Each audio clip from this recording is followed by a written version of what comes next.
Takže čau Telure, já vás vítám u dalšího dílu z našeho hororového Minecraftu. A rozhodl jsem se, že si sem pridám mod, jaký pridává The Anomaly. A mně to tu dalo nějaký totem. A píše to k němu: chceš být lovený? Použij to na vlastní risk. Aktivuje smrtící mod. No. Já asi chci být hantěný. Co už, stává se. Dobré. Takže v noci nás to asi bude hantit okrem Man from the Fog, jakého jste mohli vidět velice zblízka v minulém díle.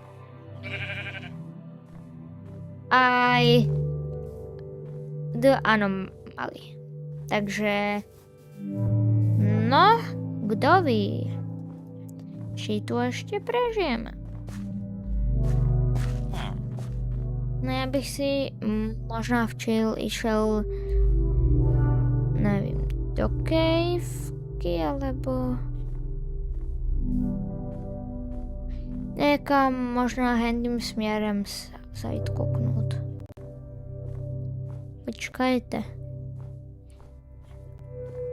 Tam ten mod minimapa mi automaticky stáhel aj nějaké waystones a ono tam v podstatě na obrázku bylo presne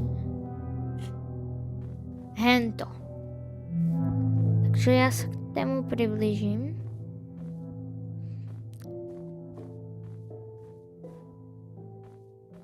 A jsme tu.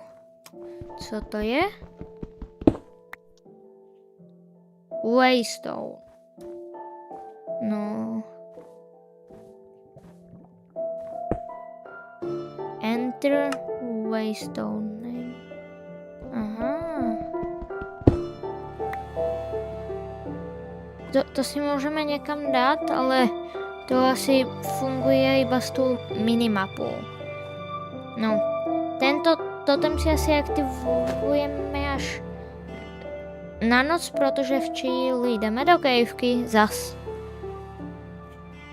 Do větší. Tam jsou glow squidi. Vidím tam dole zlato alebo irony. A nevím.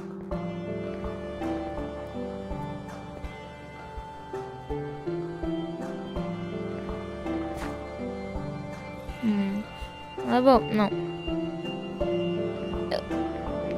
Do kejvky radši v Chile nepůjdeme, protože minulý díl nás zabili 3 zombíci a skoro aj Man from the Fog. Takže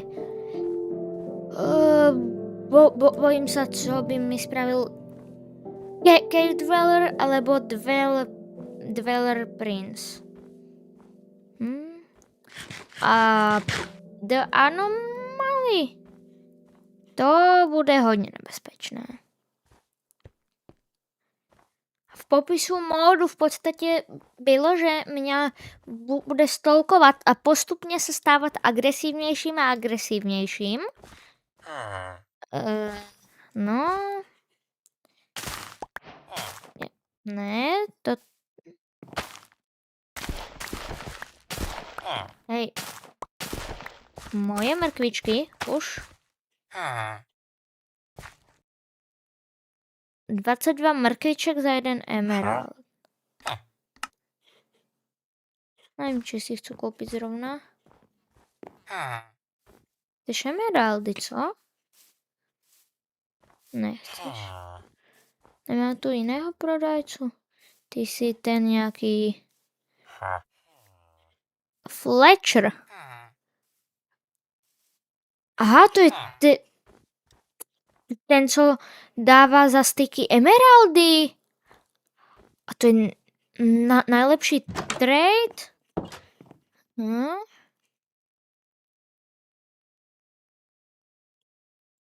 To počkat.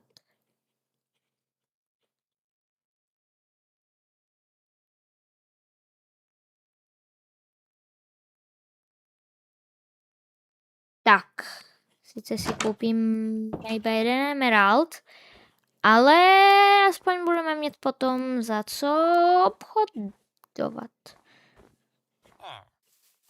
Farmár prodává iba chleba. Děkujeme. Toto nepotřebuju.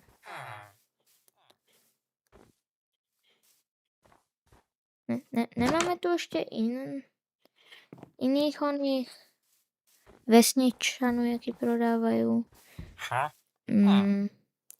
Rabbit stew. OK. Nevím, já bych za to nakoupila si nějaký ten chleba. Koň na to nějaké jídlo.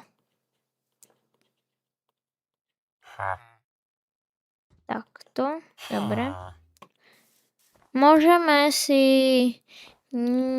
někde k baráku, podle mě, dát ten waystone. Napíšeme si tam barák. Done. Jo, barák.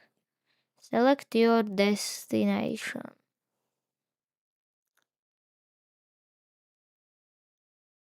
Home.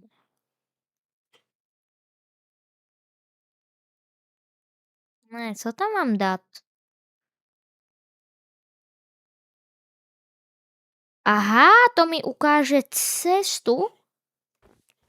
Kdybych měl třeba ještě jeden, takže odkud kam v podstatě. No, už se nám blíží noc. Takže já bych šel sem a nasadil si totem. A čekal.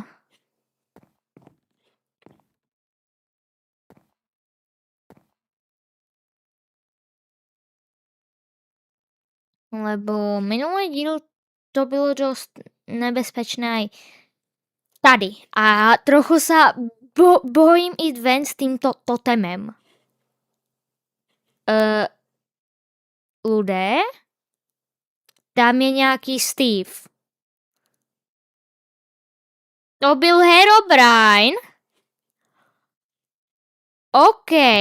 Prvé stretnutí...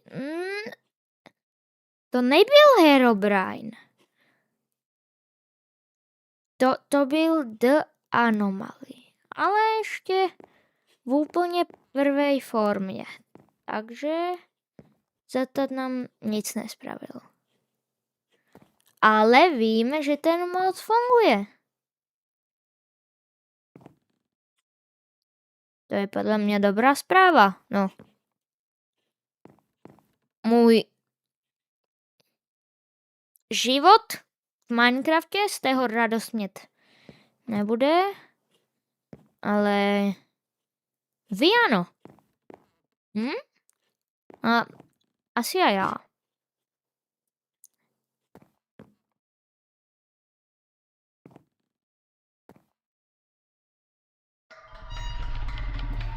Man from the Fog.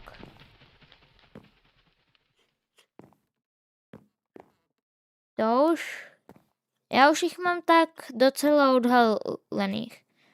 Pri tom zvuku mě od někud sleduje Man from the Fog. Na to není z baráku. To by nebylo nejlepší. Kdyby se nám nastěhoval do baráku, já si radši dám do ruky meč.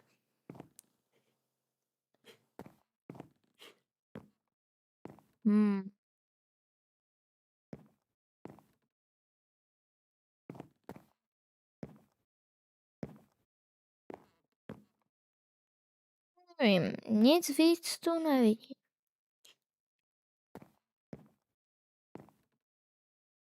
Za to, co nám tu neukázal Herobrine. Ten to byl do Anomaly, což podle mě byl. Lebo Herobrine by stál. A ne pochodoval.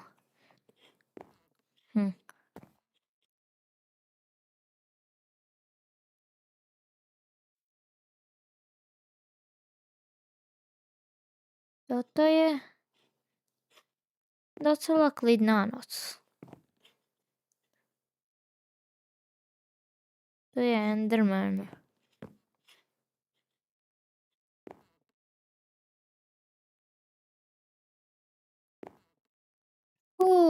OK.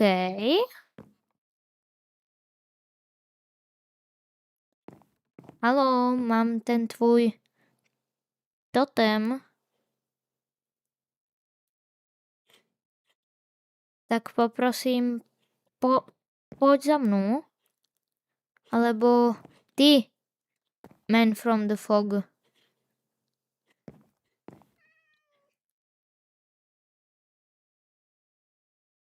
Golem nás tu chrání před zombíkma a takýma blbosťama. Ale hlavný problém tohoto světa jsou ty horší bubáci.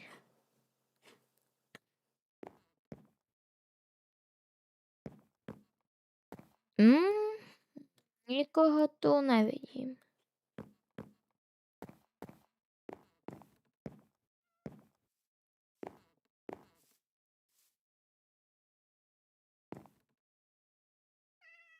Jo.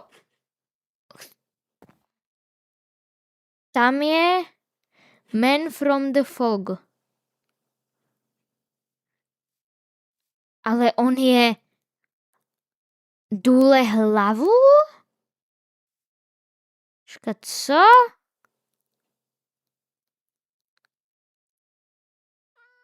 OK. A nic nerobí. Cesta k němu je sice volná, ale on mě buď zabije, alebo zmizne, čiže čemu bychom k němu išli? Nevím, já budu pozorovat.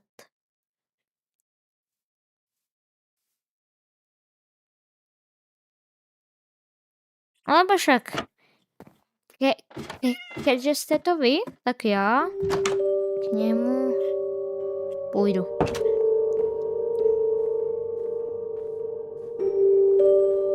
Tak pojď. Tak pojď.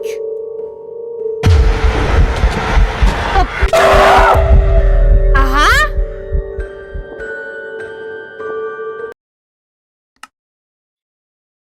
Já jsem si říkal, že to nebude najlepší nápad.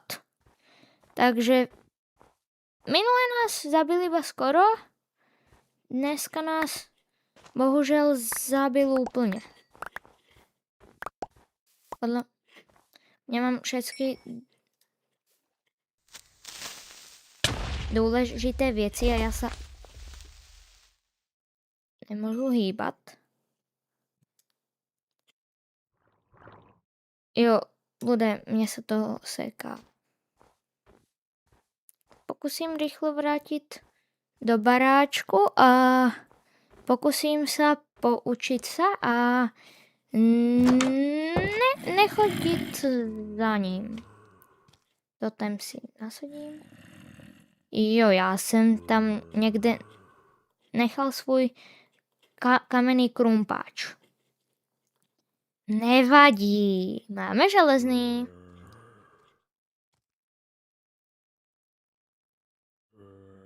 Jo.